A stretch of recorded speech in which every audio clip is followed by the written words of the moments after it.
Cześć kochani, it's Basia and welcome to my kitchen. Today I want to share with you how I make a natto. And I've been following this very simple method for years, and every single time it turns out very well. It's such a great success. I think it only happened maybe once, maybe twice that the natto wasn't made, and it was because of the starter, the bacteria that I've been using was already too old and not active. Other than that, works each and every time. It's no mess and requires really very minimum of work on our side. Since you clicked on this video to watch how to make natto, I'm assuming that you are already familiar with all the wonderful health benefits, so I will completely skip the part. But if you would want to learn a little more about the really awesome benefits of natto and why I choose to incorporate into my family's daily nutrition, I wrote an article on my website, which I will link in this description box below. Other than that, let's just get started. And here I have just a little bit left from the batch that I made a few days ago. And I thought, since I have to make another batch, this is going to be a great opportunity to share with you how I do that. So for this method, we will need instant pot, but that will be later on. The first step, we have to measure our soybeans. I have dried soybeans here, and I highly recommend to use organic ones. This way they are not genetically modified, because over 90% of the crops are unfortunately genetically modified, and there is no risk that they are sprayed with some harmful chemicals such as glyphosate. We want our food to be medicine to us, so we try to keep it as clean as possible and try to avoid all the unnecessary chemicals. So I have my scale here, and I will be using 500 grams of dry soybeans. And now we are going to rinse them very well. So when we rinse, we might notice a little foam on the surface, so we will be rinsing until this foam doesn't form any longer. And if we find any beans that don't look very well, like dark ones or broken, something like that, let's just discard it right away. Okay, so the soybeans are rinsed. I don't need my scale anymore.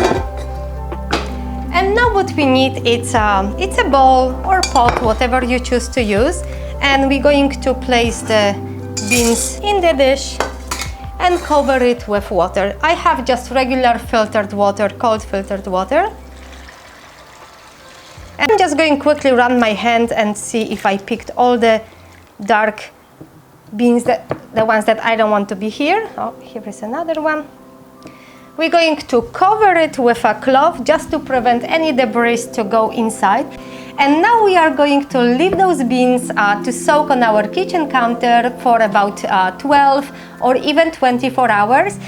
12 hours, sometimes I leave it just for 12 hours overnight if I really need to make my natto to be done faster, but I try to leave it for 24 hours. Okay, so here we are 24 hours later. The beans have been soaking.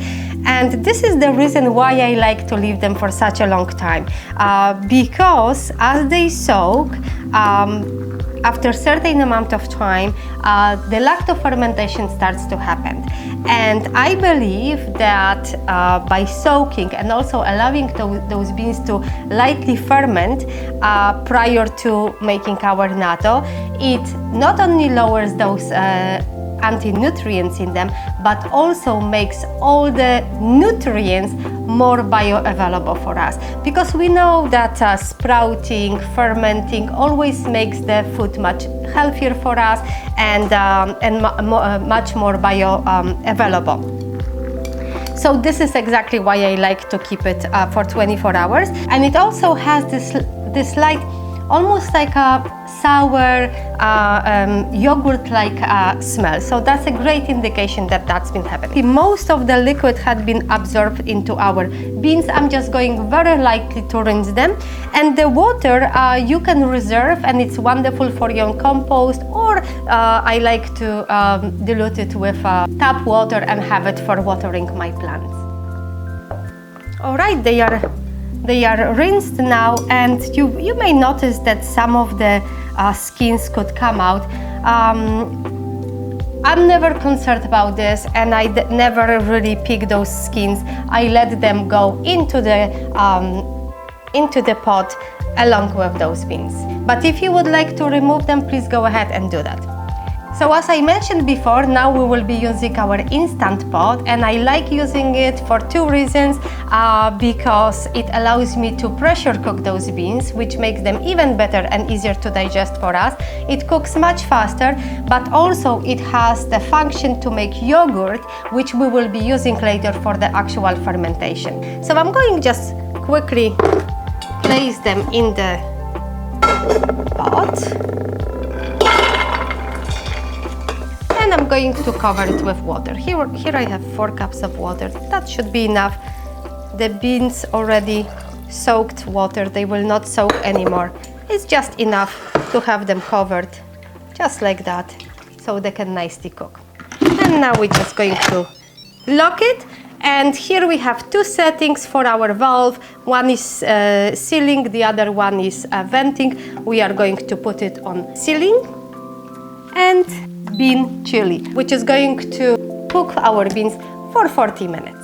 So my instant pot beeped, which indicates that our soybeans are cooked. And now it's important.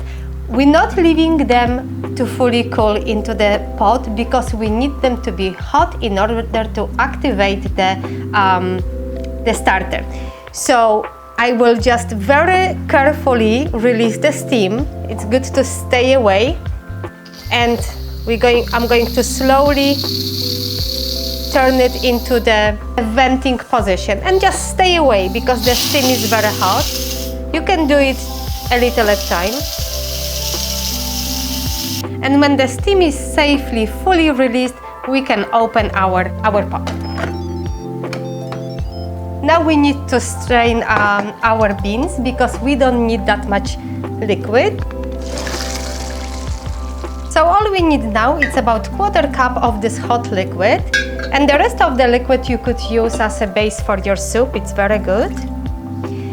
And I'm going to take about 1/4 teaspoon of my starter, and the starter I buy online, and I can link in the description the online store where I usually purchase it from. So we need about 1/4 teaspoon, and the important is to just like that, to work with this hot liquid because the bacteria need heat in order to be activated.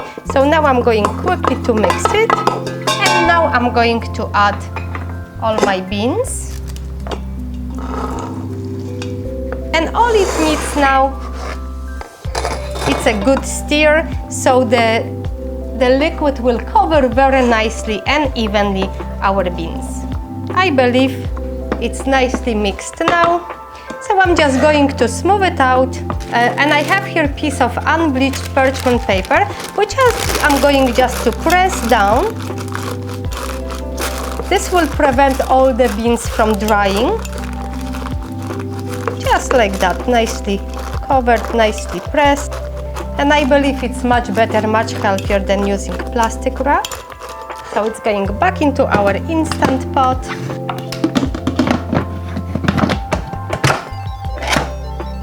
And I'm going to seal it again. And now we are going to leave it on the yogurt setting. This will take 24 hours and we don't have to do anything with that for that time being.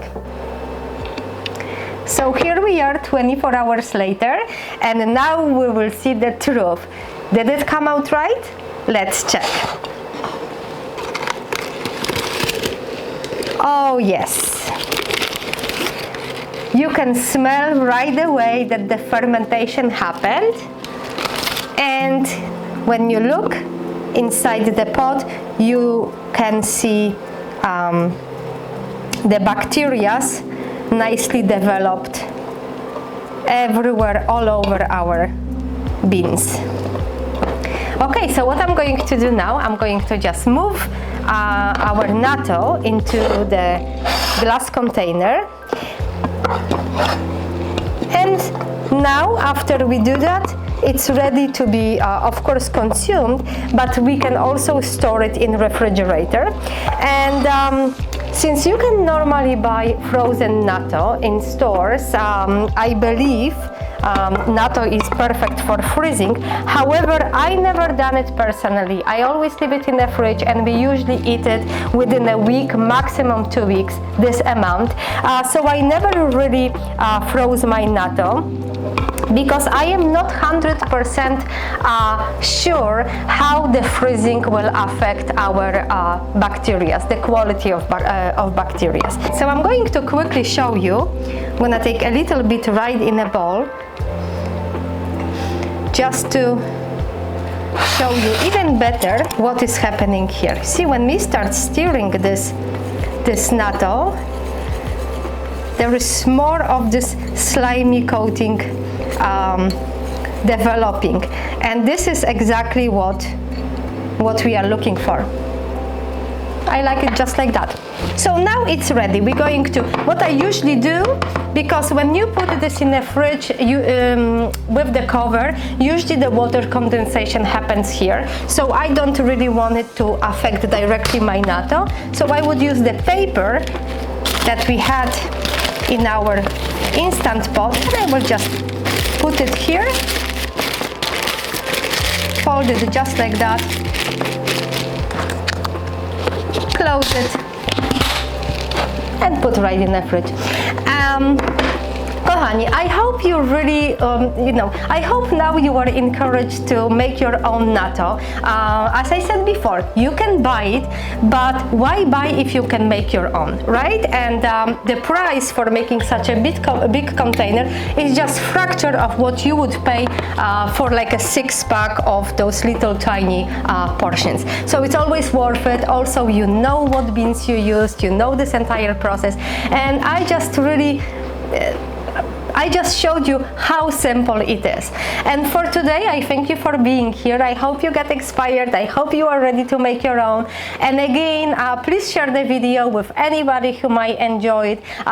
If you like this video, please give me thumbs up, comment, because it always helps for the video to go to the surface and be more visible. And I thank you for being here, and I see you next time.